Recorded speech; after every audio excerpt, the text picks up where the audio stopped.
오늘 이 시간엔요, 방금 홍독해드린 신명기서 27장 9절부터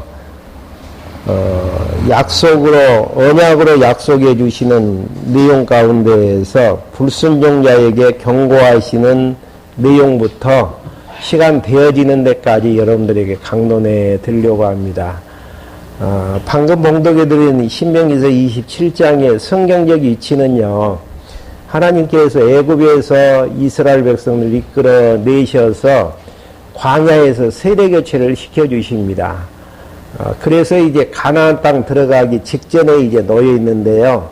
가나안 땅 들어가서 여호와 하나님을 경외하면서 살아야 되는데, 여호와 하나님을 경외할 수 있게 하기 위해서는 출애굽게 하셨고 가나안 땅을 정복해 주셨던 여호와 하나님이 생각나져야 됩니다. 그래서 하나님께서는 시내산에서 주셨던 율법을 재교육해 하시는 장면들이 나와지고요. 지난 시간에 이제 27장부터의 내용부터는 언약을 통해서 약속해 주시고 또 공고해 주시는 내용이 이제 27장 마지막까지, 신명기서 마지막까지 담겨져 있습니다. 그 내용의 부분은 다른 내용이 아니고요. 열조와 언약과의 달리 열조와 언약은 은혜 언약입니다. 그래서 조건부가 없어요. 생육하고 번성하라 명령하신 하나님께서 이스라엘의 행위와 관계없이 생육하고 번성케 해주셨고요. 가나안 땅을 정복케 하라고 명령하신 하나님께서 가나안 땅을 정복해 주십니다. 그래서 이제 가나안 땅 들어가서 살게 되어질 터인데, 그곳에서 이제 인도해 주시는 목적 자체는 여호와 하나님을 경외하는 데 있죠. 그래서 행위에 의해서 여호와 하나님 경외하기를 배우게 나가시려는 그 목적을 가지고 불순종자에게는 저주를, 순종자에게는 복을 약속해 주시는 부분입니다. 그렇게 이제 되어져서 실제로 불순종하게 되어졌을 때에 저주가 내려지면, 하나님께서 약속하신 말씀 따라서 그렇게 해 나가시구나. 또 순종케 되어졌을 때에 복을 내려주시는 하나님을 계시해 주심으로 말씀 따라서 되어짐을 이제 알게 하시는 이러한 내용들을 통해서 하나님 경외하기를 배우게 나가시는, 여기에서 이제 한 가지 정리하고 넘어가야 될 부분은요, 지난 시간에도 강조해 드렸듯이 지금 27장부터 34장까지 내용을 잘 지키느냐 못 지키느냐에 따라서 가나안 땅 들어가고 안 들어가고가 결정되어지는 게 아니고, 가나안 땅 들어가서 복과 저주를 이야기하시는 부분입니다. 지난 시간에 27장 2절 한번 확인 한번 하고 넘어가지죠. 27장 2절, 너희가 요단을 건너 여호와 내 하나님께서 내게 주시는 땅에 들어가는 날에 너를 위하여 큰 돌을 세우고 그것들을 석회로 발라라. 너는 건너가는 너로 이 율법의 모든 말씀을 그 돌들 위에 기록하여라. 이야기는 무슨 이야기냐면은 지금 27장부터 34장까지의 내용을 지키고 안 지키고에 따라서 가나안 땅에 들어가고 안 들어가고의 그 갈림길이 있는 것이 아니고, 가나안 땅 요단을 건너서 여호와 하나님께서 내게 주시는 땅에 들어가는 날에 이제 되어질 부분들을 이야기하게 되어진다는 점에서 열조와의 3대 언약은 은으로 성취되어지는 부분들이고요. 지금 약속과 권고로 교훈하시는 27장부터 34장까지의 행위 언약은 가나안 땅 들어가서 여호와 하나님 경외하기를 배우는 교육의 한 방편으로 이 내용이 주어진다라는 사실입니다. 그걸 이제 기억을 하시면서 27장 1절부터 8절까지 내용을 통해서는 그 가나안 땅 들어가는 그날 돌을 취해가지고 석회를 발라 율법을 다 기록하라고 이야기를 하고 있습니다. 그 이유는 그 율법을 볼 때마다 출애굽게 하셨던 여호와 하나님이 생각나기 때문이죠. 그렇게 하면서 이제 방금 봉독해 드렸던 27장 9절부터 10절까지의 내용은 이스라엘 자손에게 여호와의 말씀을 복종하라고 명하는 부분입니다. 그러니까 여기에서 이제 여러분들이 한 가지 정리를 또 하셔야 될 부분은 이 내용들을 잘 지키고 명령을 따랐을 때에 복과 저주가 임하게 되어지는 것인데, 가나안 땅 들어가는 조건하고 조건이 될 수 있느냐 없느냐의 내용들이 이제 나와지게 되어지는 것이거든요. 9절 한번 봐보시죠. 모세야 내 이사람 제사장들이 온 이스라엘 백성들에게 말하였다. 이스라엘아 잠잠히 들어라. 오늘 내가 여호와 내 하나님의 백성이 되었으니. 그러니까 여기에서 10절까지 읽고 이야기하죠. 너는 여호와 내 하나님의 말씀을 듣고 내가 오늘 내게 명령하는 그분의 명령과 규례를 지켜 행하여라. 이게 9절하고 10절하고 순서가 바뀌어져서는 안 되어져요. 순서가 바뀌어버리면은 하나님의 말씀을 들었기 때문에 9절에 나오는 내 하나님의 백성이 될 수 있다라는 조건부의 이야기고요. 지금 모세가 27장 9절부터 기록하는 내용은 9절 하반절에 보면 이스라엘아 잠잠히 들어라. 오늘 내가 여호와 내 하나님의 백성이 어떻게 해요? 되었으니. 되었기 때문에 어떻게 하라는 이야기입니까? 여호와 하나님께서 말씀하시는 그 명령을 지키라는 이야기예요. 이게 이제 바꿔져 버리면은 이렇게 행했을 때에 하나님의 백성이 된다라고 이야기할 수밖에 없는데요. 지금 제가 보고 있는 성경 본문의 내용에서는 내 하나님의 백성이 되었으니 그분의 명령과 규례를 지켜 행하라는 것. 하나님의 백성으로서 여호와 경외하기를 배우게 하시려는 교육의 한 방편으로 지금 신명기서 내용이 기록되고 있음을 확인할 수 있는 대목입니다. 그러면 이제 어떻게 여호와 경외하기를 배워나가는가? 11절부터 14절까지 그림신상과 에발산에서 복과 저주를 선포하라고 명하는 부분입니다.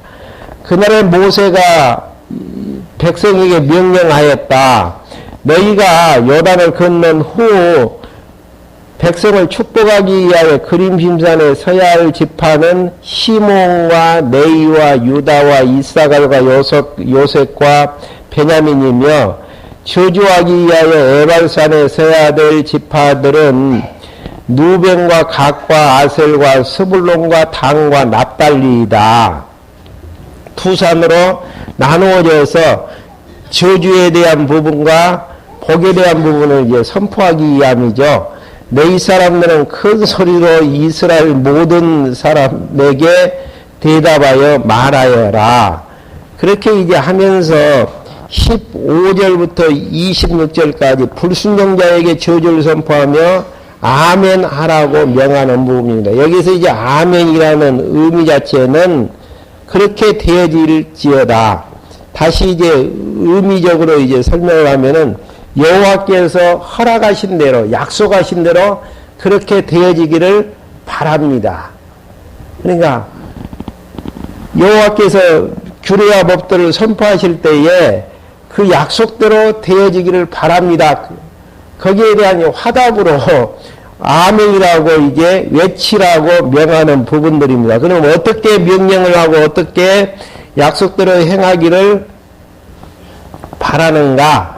15절부터 한번 봐보시죠. 대장장이의 손으로 우상을 새기거나 부어 만들어 은밀히 세우는 자는 여호와께 혐오스러우니 저주를 받을 것이다 하면 모든 백성은 아멘이라고 응답하여라.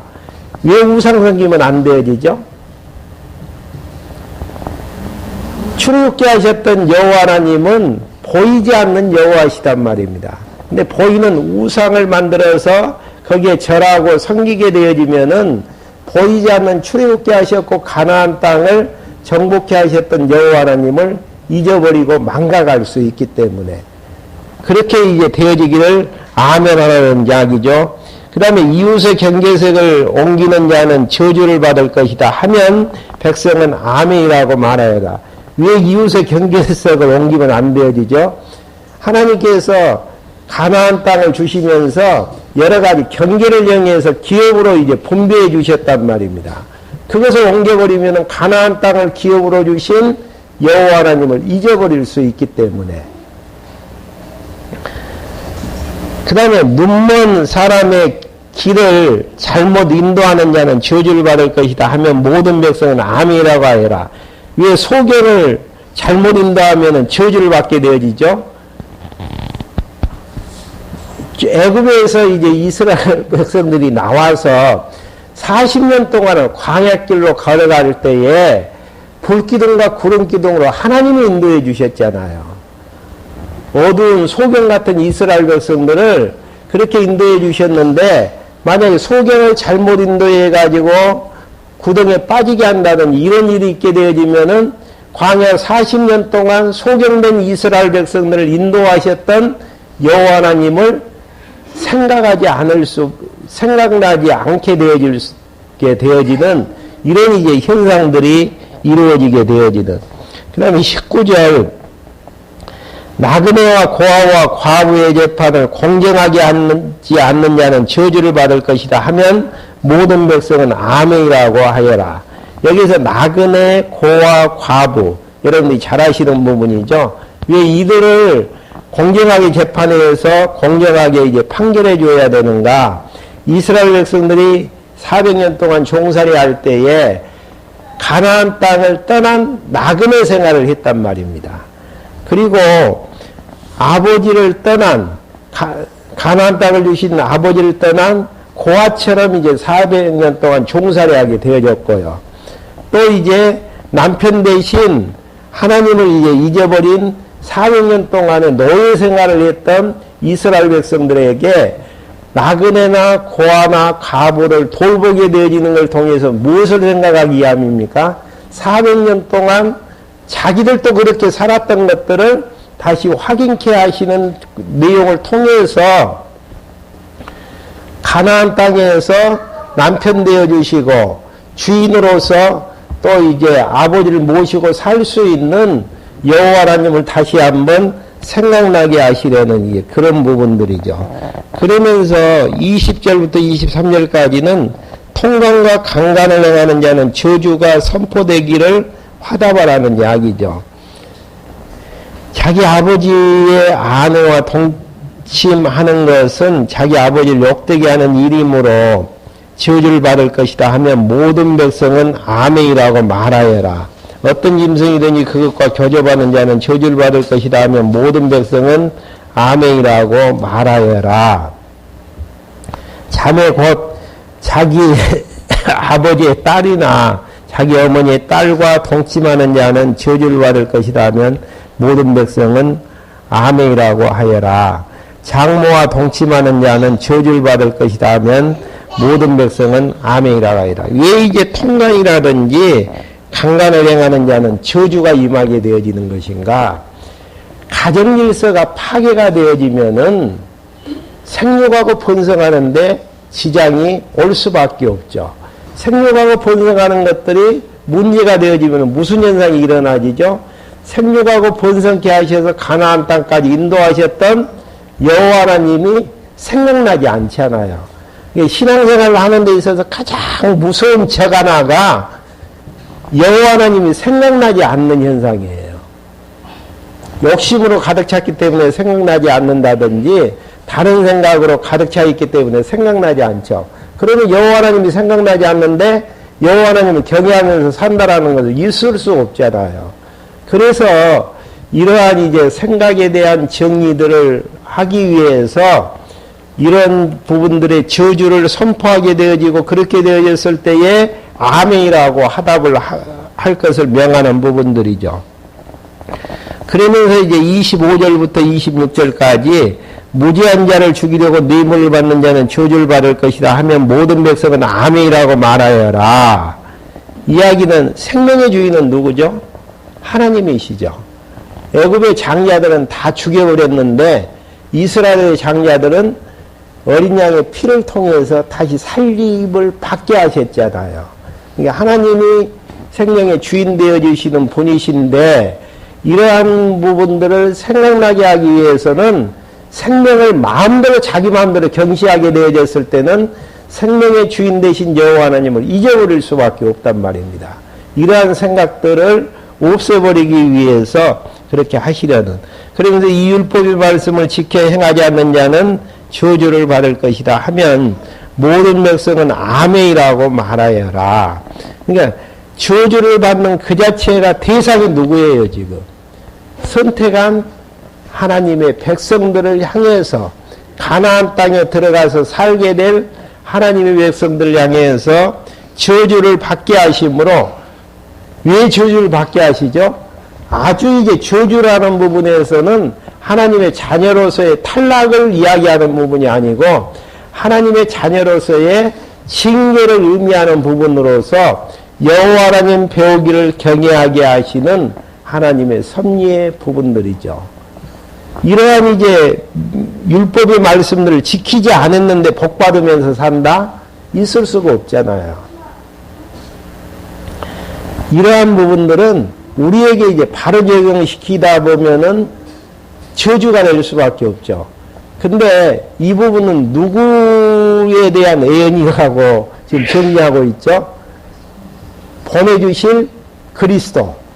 예수님이 그리스도로 이 땅에 오셔서 십자가의 이 저주를 대신 받게 되어짐으로 하나님의 자녀가 되어지는 아름다운 이제 복을 우리에게 주어질 것에 대한 예표적이고 그림자적인 의미로 이제 설명할 수 있는 부분들입니다. 그러면서 28장 부분에서는요, 복과 저주를 이제 실제로 이제 선언하게 되어지는 것인데, 28장 1절부터 6절까지는 순종하는 자는 풍요로운 복을 주신다라고 선언해 주시는 부분입니다.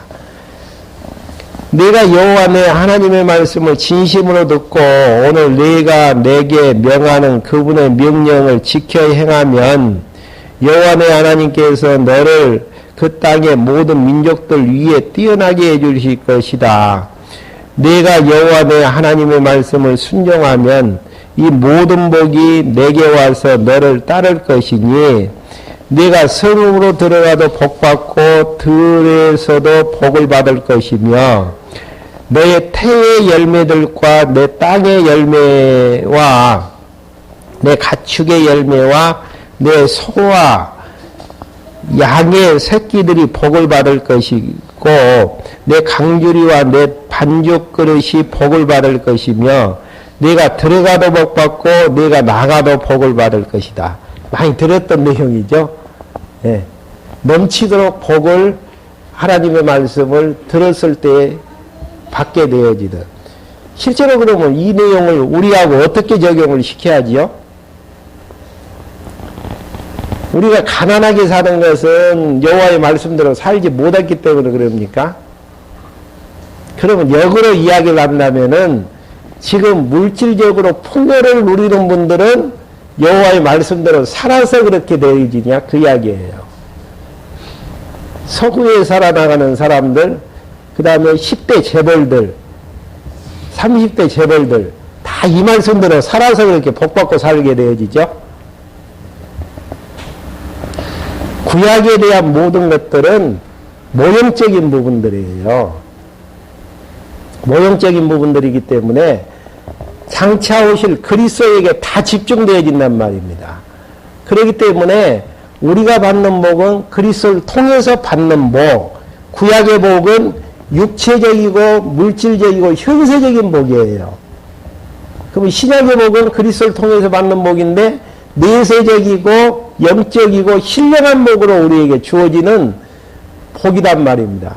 그러니까 구약에 대한 복을 물질적이고 육체적인 현세적인 복으로 우리가 이제 받는다면은 우리가 이제 이 명령을 지키지 않았기 때문에 그런다라는 이야기고, 바로 이제 선택한 백성들은 그리스도를 통해서 받는 복인데, 신령한 복이고 영적인 복이면서 이 땅에서 받는 복이 아니고 영원한 나라를 기업으로 받을 수 있는 내세적인 복으로 예수님이 우리에게 허락해 주신다라는 사실입니다. 그러니까 이렇게 정리를 하면 우리는 복 있는 자이지 복 없는 자는 아니에요. 예. 그래서 이제 구약의 28장 내용을 직접적으로 내가 지켰을 때에는 이렇게 복 받는다고 할지라도 뒤에 이제 보면은 또 저주가 임하게 되어지거든요. 그러면 저주 받으면서 살 수밖에 없는 우리의 모습인데, 그렇게 되어지지 않는 것은 저주를 예수 그리스도가 다 받아주셨고 사흘 만에 부활하심으로 우리를 의롭다고 하시는 신령한 복으로 우리에게 주셨기 때문에 신명기서 28장의 내용의 부분들을 아무렇지 않고 두렵지 않는 마음으로 대할 수 있는 부분들이죠. 그러니까 여기에서 한 가지 정리하셔야 될 부분은요, 구약의 복은 현세적이고 현재에 받아요. 살아있을 때에. 그리고 물질적인 복이에요. 실제로 막 복이 쌓아 넘쳐가는 복들이죠. 그 다음에 그 육체적인 복에 해당되어지는 부분들이지만은 신령한 그 신약의 복은 예수 그리스도를 통해서 받을 수 있는 복은 신령한 복이면서 영적이고 이 땅에서 받는 복이 아니고 내세적인 복이라고 정리를 하면은 이미 우리는 복 받을 자가 아니고 복 받아서 누리고 있는 자라고 생각을 하면은 되어집니다. 그러면서 7절부터 14절까지 순종하는 자는 승리와 형통의 복을 선언하게 되어지는 부분들이죠. 여호와께서 너를 대항하여 일어나는 내 온수를 내 앞에서 패하게 하실 것이니 그들이 한 길로 너를 치려고 왔다가 7길로 내 앞에서 도망할 것이다. 이게 막 단합해 가지고 한 길로 이제 무너뜨리려고 왔다가 다 흩어져 갖고 도망갈 것이라는 이야기죠. 여호와께서 명령하셔서 내 창고와 내 손으로 하는 모든 일에 대해 복을 내리시며 여호와 하나님께서 내게 주시는 땅에서 내게 복을 주실 것이다. 여호와 내 하나님의 명령을 내가 듣고 그분의 길을 내가 걸으면 여호와께서 내게 명령하신 대로 너를 그분의 거룩한 백성으로 세우실 것이다. 그 땅의 모든 백성들이 내가 여호와의 이름을 불리는 것을 보고 너를 두려워할 것이다.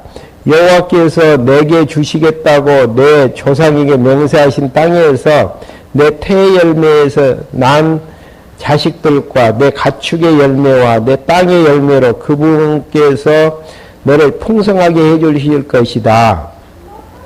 여호와께서 너를 위하여 아름다운 보물창고 곧 하늘을 여시고 내 땅에 철을 따라서 비를 내리시며 내 손으로 하는 모든 일에 복을 주실 것이므로 내가 많은 민족에게 꾸어주기는 하여도 꾸지는 않을 것이다. 오늘 내가 내게 명하는 여호와의 내 하나님의 명령을 듣고 지켜 행하면 여호와께서 너를 머리가 되게 하시고 꼬리가 되지 않게 하시며 너를 위에만 있게 하시고 아래에 있지 않게 하실 것이니 너는 오늘 내가 너에게 명령하는 이 모든 말씀을 떠나 오른쪽으로나 왼쪽으로 가지 말고 다른 신들을 따라 그들을 섬기지 마라. 그러니까 우상 섬기지 않고 다른 신 섬기지 아니하면은 엄청난 복을 하나님께서 내려주시겠다라는 의미로 이제 말씀해 주시는데, 실제로 이제 가나안 땅 들어가서 복 받으면서 살잖아요. 다윗 시대 때나 솔로몬 시대 때 얼마나 복 받으면서 살았습니까? 그러지만은 이제 타락의 길을 걷는 데에서 뒤에 나와지는 이제 저주가 이제 임하게 되어지는 부분들입니다. 15절부터 이제 19절까지는 불순종하는 자에게 소유에 임할 저주를 예언하게 되어지는. 그러니까 복 받는 것도 좋지만은 불순종자에게 임하는 이제 저주가 이제 나오게 되어지는데요. 강도가 점점 세져요. 네. 그러니까 처음에 조금의 어려움을 주셨다가 깨닫지 못하고 계속 범죄길로 가는 이스라엘 백성들에게 이제 강한 저주를 이제 붓게 되어지는. 한번 확인 한번 해보시죠. 내가 만일 여호와 내 하나님의 말씀을 순종하지 않고 내가 오늘 내게 명령하신 그분의 모든 명령과 규를 지켜 행하지 않으면 이 모든 저주가 내게 다가와 너를 덮을 것이니 네가 성읍에서도 저주를 받고 들에서도 저주를 받을 것이며 내 강유리의 반죽 그릇이 저주를 받을 것이고 내 태의 열매와 내 땅의 열매와 내 소의 새끼와 양의 새끼들이 저주를 받을 것이며 네가 들어올 때도 저주를 받고 네가 나갈 때도 저주를 받을 것이다. 판가름 뭐예요? 저주하고 복받는 부분에 대한 결정적인 동기 자체는 명령대로 순종을 하느냐 순종하지 않느냐. 근데 이렇게 되어진다고 이렇게 되어졌을 때에 실제로 저주가 임하고 복이 임하게 되어진단 말입니다. 그걸 통해서 누굴 깨닫게 되어지는 부분이에요? 여호와 하나님을 깨닫게 되어지는 부분들. 에스라서에 보게 되어지면은요, 70년 만에 포로됐던 땅에서 이제 돌아오게 되어져서 성경 터를 이제 놓을 때에 많은 나이 드신 분들이 막 통곡하면서 울게 되어지잖아요. 그 이유가 뭡니까? 바로 신명기서의 이 말씀이 생각나서 우리가 가나안 땅 들어가기 직전에 모세를 통해서 신명기서의 이 말씀을 우리에게 미리 말씀해 주셨는데 우리가 그 말씀을 행하지 아니함으로 이렇게 되어졌다라는 거. 그래서 때리고 싸매시는 이런 이제 선미를 통해서 하나님께서 다시 한번 여호와의 살아계심을 확인케 하시는 교육 방법이 두 가지예요. 말씀 잘 깨닫고 말씀 듣고 말씀 잘 깨닫고 누리면서 이제 여호와 하나님을 배우는 방법도 있고요. 막나이처럼 신앙생활 하다가 얻어 터지면서 아픔을 통해서 여호와 하나님 배우기도 하는 부분들이고 그걸 갖다가 신약 성경에서는 공고한 날과 형통한 날을 어떻게 해주신다고 그랬습니까? 하나님이 겸하여 주신다라는 이야기예요.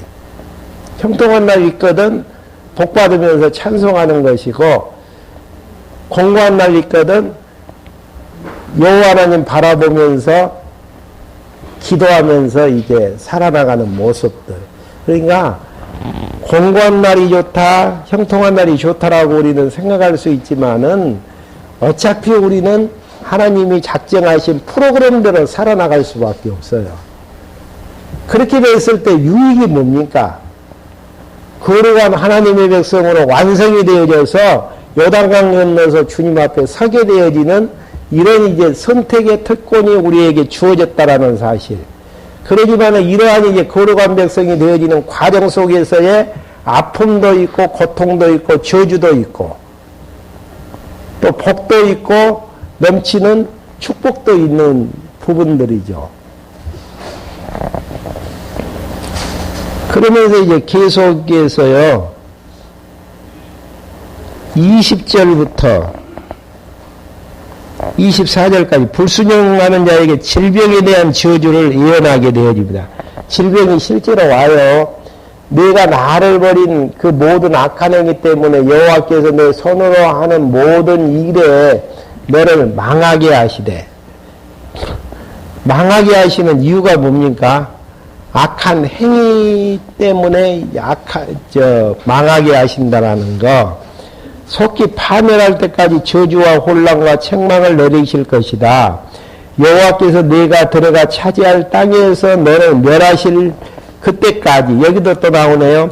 네가 들어가 차지할 땅에서 너를 멸하실 그때까지 내게 전염병이 달라붙게 하실 것이며 폐병과 열병과 염증과 극심한 폭염과 칼과 마른 병과 곰팡이로 너를 치실 것이니 네가 망할 때까지 그것들이 너를 뒤따를 것이다.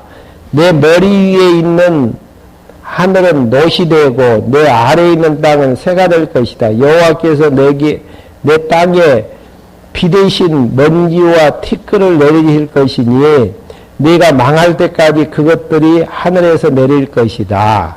이렇게 이제 하나님께서는 질병을 통해서 저주를 내리시는, 왜 저주를 내리실까요? 여호와 하나님 기억지 못하는 백성들에게 깨닫게 하기 위해서. 어려움은 두 가지가 있어요. 어려움은 두 가지가 있는데 세 가지라고 할 수 있죠. 크게 보면은 선택한 백성들에게는 두 가지에 해당되어집니다. 징계가 있는데요. 징계라는 것은 여기에서 나와지는 죄값 때문에 깨닫게 하기 위해서 하나님께서 치시는 교육적인 방법이 있고요. 그 다음에 두 번째는 욥에게 내려주셨던 시련이라는 내용이 있거든요. 시련이라는 것은 죄가 없는 데에도 연단을 위해서 하나님께서 욥에게는 시련을 주셨잖아요. 그리고 이제 형벌이라는 것은 무엇인가? 불택자들에게 주어지는 것인데 이 땅에서 잘 먹고 잘 살지만은 마지막 때 영원한 심판으로 종집을 짓게 되어지는, 그러니까 셋 중에 하나예요. 근데 이제 선택한 백성이라고 우리가 이제 했을 때에 둘 중에 하나죠. 우리가 잘못된 길을 걸어갔을 때에 깨닫게 하기 위한 징계 차원이 있는가 하면은, 그 다음에 여러 가지 죄가 없는 데에도 신앙의 연단을 통해서 시련을 주시는 부분들. 그러면은 징계는 어떻게 하면 되어집니까? 돌이키면 되어지는 부분이죠. 시련은요, 하나님이 끝낼 때까지 참고 기다리는 방법밖에 없어요. 네. 하나님이 정해 주신 그런 기한들이 있기 때문에. 근데 구약에 대한 부분들을 우리에게 이제 그렇게 적용시켜서는 안 되어지는 부분이고요. 구약에 대한 모든 것들은 다 예수 그리스도가 받으셔야 될 저주와 복이단 말입니다. 네. 앞에서 설명해 드린 것처럼. 그러니까 여기에 받은 여러 가지 이제 진노들을 다 예수 그리스도가 십자가상에서 선택한 백성들을 위해서 받으셔서 저주받아서 죽으셨고, 또 우리를 의롭다고 하시기 위해서 다시 이제 살아나 주시는, 그래서 우리에게 신령한 복을 안겨주시는 이런 이제 부분으로 이제 신명기서를 정리하지 아니하면은 복받고 살 사람은 아무도 없어요. 네. 다 저주받고 살 수밖에 없는데 이 땅에서 병 걸리면서 살아야죠. 그럼 건강한 사람은 죄가 없는 것인가? 그건 아니잖아요.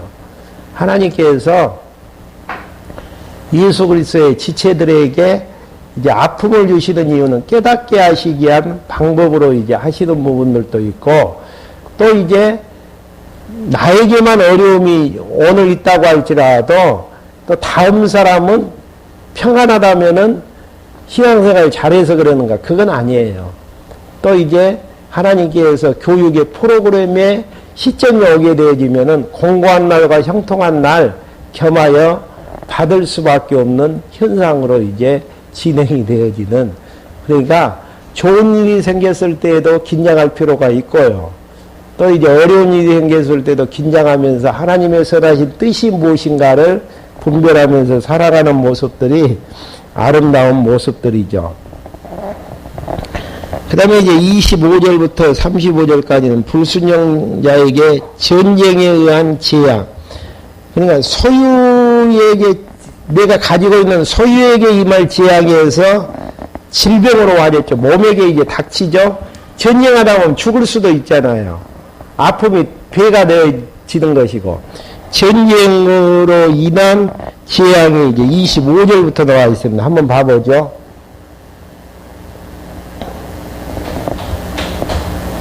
여호와께서 내 대적 앞에서 너를 패하게 하실 것이니 네가 한 길로 그를 치러 나갔다가 그들 앞에서 7길로 도망갈 것이며 네가 그 땅 모든 나라들에게 두려움이 될 것이니 내 시체는 공중의 모든 새와 땅의 짐승들이 먹이가 될 것이나 그것들을 쫓아줄 사람이 없을 것이다. 여호와께서 이집트의 종기와 치질과 옹과 가려움으로 너를 치실 것이니 네가 치료받지 못할 것이며 여호와께서 또 너를 쳐서 미치게 하고 눈을 멀게 하고 심장을 놀라게 할 것이다.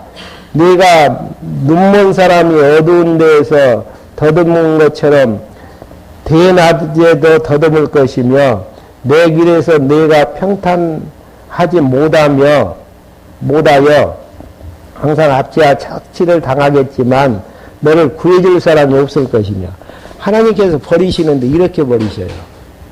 이게 시편에서 하나님께서 언약 백성을 때리시는데 그 주제 하나가 하나님이 나를 잊어버린 것처럼 그렇게 막 지근지근 그냥 힘들게 이제 막 어려움 속에 놓게 만드는, 막 공고한 나이라는 게 대적이 잡히실 때에 하나님이 잊어버린 것처럼. 그러니까 이 모습이잖아요. 여러 가지 어려운 몸에 아픔이 있고 많은 가족들이 죽어가는 데에도 하나님이 안 계시고 돌보지 않는 것처럼 보이는 이제 이러한 내용들.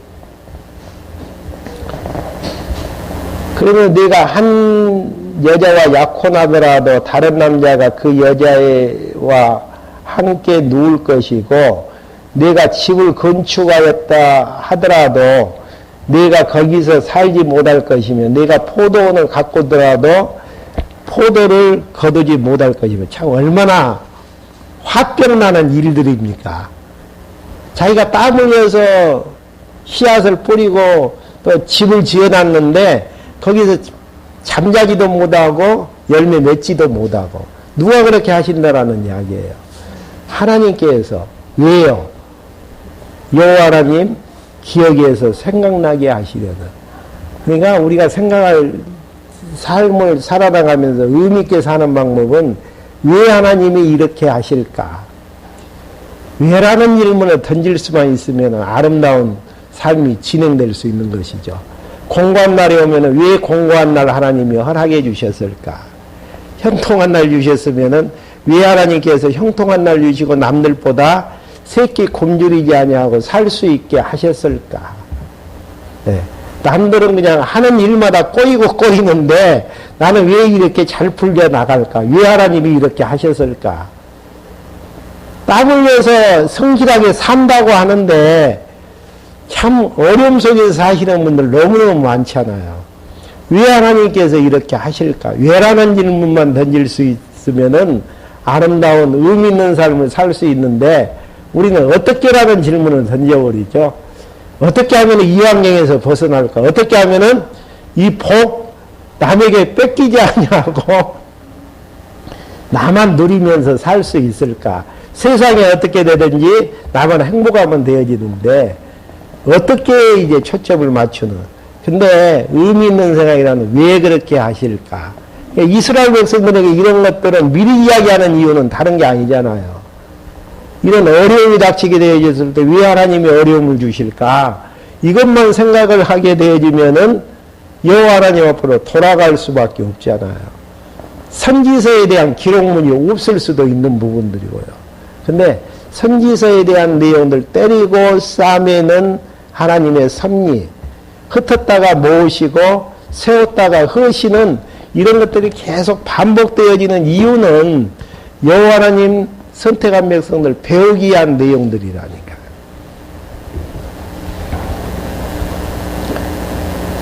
그러면서 31절 내 손을 내가 보는 앞에서 잡아도 네가 그것을 먹지 못할 것이고 얼마나 억울합니까?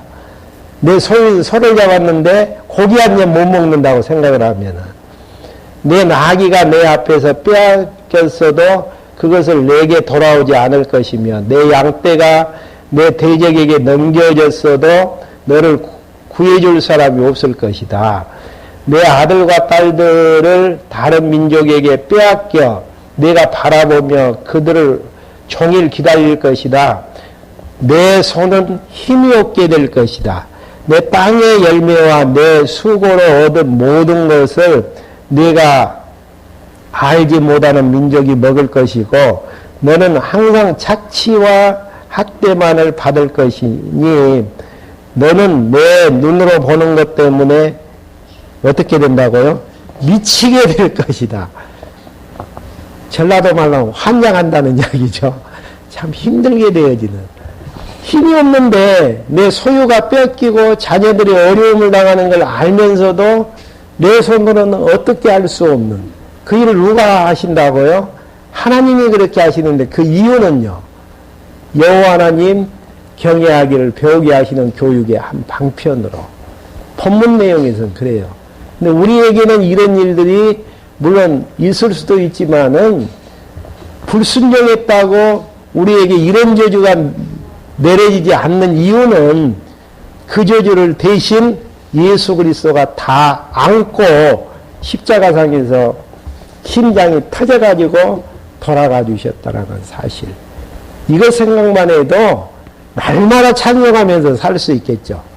근데 찬송하지 못하는 것은 그냥 당연한 걸로 생각을 하게 되어지고 망각을 하는 데에서 이러한 끔찍한 신명기서의 내용들이 예수님이 안 계셨다면 우리에게 임해야 될, 직접적으로 임해야 될 저주다니까요.